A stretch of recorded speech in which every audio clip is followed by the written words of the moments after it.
De volta com o programa Personalidade, conversando hoje com o Manuel Lages. Manuel Lages, que é presidente da CUT aqui no estado do Maranhão, CUT, Central Única dos Trabalhadores. Manuel, a gente falava sobre essa questão aí, né, que o governo está tentando votar essa PEC da transição. Qual a importância, de fato, que essa transição seja bem feita para que, quando o presidente eleito, Lula, assumir, conhecer um pouco mais do que está acontecendo no Brasil hoje? Para vocês da CUT, como é que vocês veem isso? Porque está sendo feito a várias mãos, né? Tem muita gente, inclusive pessoas do Maranhão, né? O ex-governador Flávio Dino, tem a Guajajara, que é maranhense, mas é do PSOL, é radicado em São Paulo, tem quem mais? Tem algumas pessoas aí que fazem parte dessa transição aqui no estado. Qual a importância aí, e nessa transição, vocês estão contemplados também lá, as Centrais Únicas dos Trabalhadores? Bom, a Central Única dos Trabalhadores está representada pelo presidente Sérgio Nobre e todas as outras centrais, como Força Sindical, CTB, a UGT, estão com assento. O que isso representa? Fazer com que as diversas forças políticas que sentam nessa mesa para tratar dessa transição, né, já que a última transição, vamos dizer assim, do governo Dilma para o momento agora, foi assim, só de vamos cavar buraco, né? Vamos enterrar esse povo, né? Até literalmente falando, enterramos bocado com a Covid. E aí eu acho que precisa dar o basta, né? E fazer essa transição. Nós precisamos mudar muita coisa que está feita. Muitos pontos que foram destruídos, marcos regulatórios desrespeitados, nós precisamos reformar, e aí reformar a reforma, tanto trabalhista como previdenciária, para que nós possamos ter, como diz, marcos regulatórios, coisas bem estabelecidas. Condições de fazer acontecer, que as coisas os trabalhadores daqui para frente tenham seus direitos respeitados. Né? Estava um samba do crioulo doido, né? Sim. O outro só manda e o outro só obedece. Aí não tem condição, né? Já um indício de ditadura, um pouco de ditadura. E aí parece que o povo que ainda está indo para a rua querendo intervenção militar, parece que está querendo isso. Eu queria até entrar nesse assunto com você, é um assunto delicado, né? Porque a gente vê que tem aí, hoje é dia, a gente está gravando o programa aqui, dia 16, né? 16 de novembro, temos aí 15 dias, né, da eleição, não é isso? Sim. 15 dias da eleição, e ainda existem pessoas na rua, né, em alguns locais, fazendo algumas... Mas a gente não viu até agora o presidente da República se, de fato, dizer, olha, gente, reconhecer que houve eleição, que a eleição foi ok.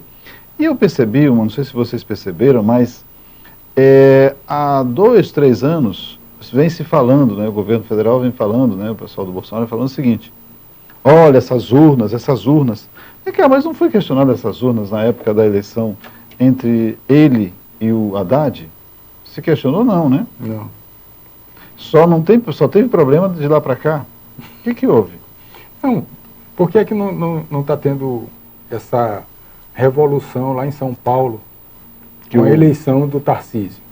Né? Por que é que todos aqueles que foram eleitos, e aí ele se acha assim num mar de rosas, como se quem está no Congresso eleito, que apoiava ele, que eles vão dar um jeito de fazer ainda um terceiro mandato, segundo mandato de Bolsonaro via Congresso. Isso não existe. Vai mudar então de presidencialismo para parlamentarismo? Não vai ter condições. Né? As regras estão colocadas, o sistema eleitoral, claro, né, comandado lá pelo TSE, deu as regras, todos seguiram as regras. Até quem não devia estar dentro na fiscalização, vamos dizer assim, resolveu participar. As Forças Armadas. E aí abriu-se, né, tá aqui, tem assento, vai, olha, vê bem como é que é o processo. Foi aberto tudo. Então, assim, não tem mais. Você acha inclusive já assumiram com documento dizendo que não houve fraude. E aí para quê? O que estão querendo? Mas você não acha que falta o presidente atual, né, o Bolsonaro, ir para a televisão, para as mídias sociais, para a televisão, e dizer, olha, gente, acabou a eleição, vamos desarmar o palanque, vamos fazer com que esse país aconteça, dê certo, né? alguns dizem que está dando certo, outros dizem que não está dando certo, né?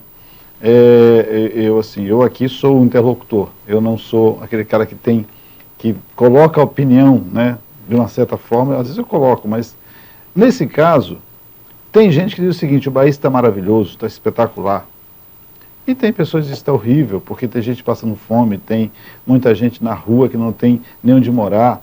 Como é que vocês da CUT analisam isso daí? Porque sem a paixão de ser do PT, ser Lula, sem essa paixão, só pensando no Brasil, como é que você... Dá para fazer essa análise? Dá. Sem paixão? Claro, sem paixões, mas com muito pé no chão, né?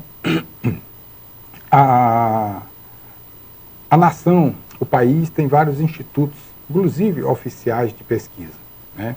E buscando todos esses dados socioeconômicos do Brasil, né, nós vimos que há uma linha decadente.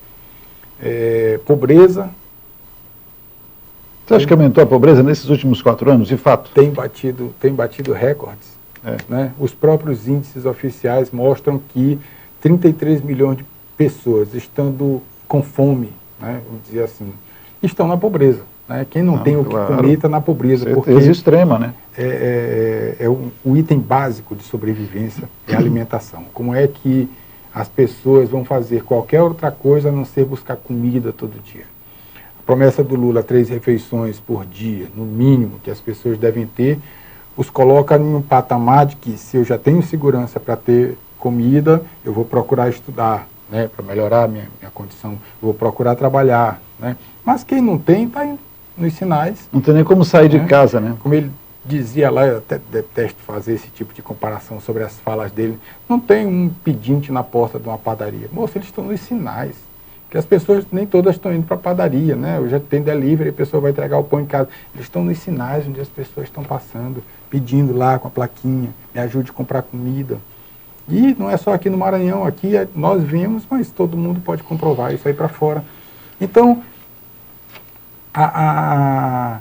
os índices, né, muitos são decadentes, né, são vertentes assim incríveis. Aí a inflação ajudou a fazer isso, porque existe também pessoas que dizem o seguinte: houve uma pandemia, está inclusive voltando muito forte, houve uma pandemia que ajudou a dar essa dificuldade não só no Brasil, no mundo todo, a Europa está com problema também. Mas, e aí, isso trouxe uma recessão, trouxe também a inflação, porque se a gente analisar, hoje é diferente da de 2003, 2004, né? Bem diferente, o país, o mundo está bem diferente. Você acha que dá para colocar isso na conta da pandemia, esses problemas que tem hoje, a inflação muito alta, por conta dos outros países? Ou dá para melhorar isso? Lula chega e resolve isso? Eu acho que resolve. O mundo, como você disse, muda, né? 20 anos depois dessa crise que teve por aí.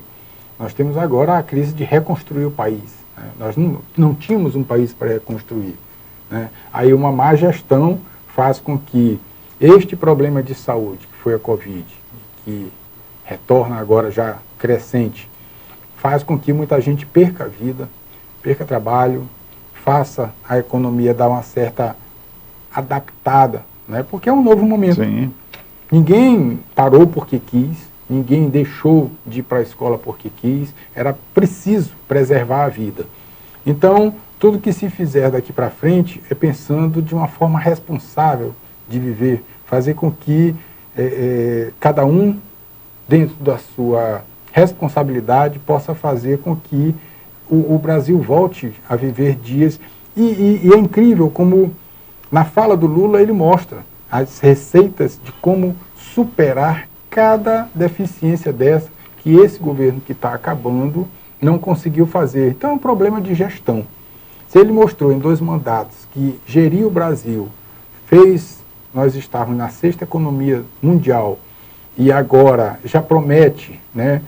Inclusive, tem até brincado de que esse mês o salário de presidente já não deve ser para quem não trabalhou, né? Porque 15 dias a pessoa está lá sem fazer nada assim, né? Deve estar despachando, fazendo as coisas lá. Mas pensando no futuro do país, está lá.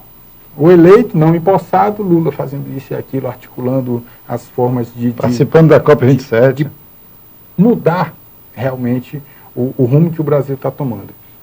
Então, assim, cabe a nós, classe trabalhadora, fazer com que sejamos acreditados e dê esse crédito a todos aqueles, né, que estão empenhados, que deram os 60 milhões que deram voto no Lula, e apostem nisso, fazendo com que isso, no dia a dia, transforme o Brasil.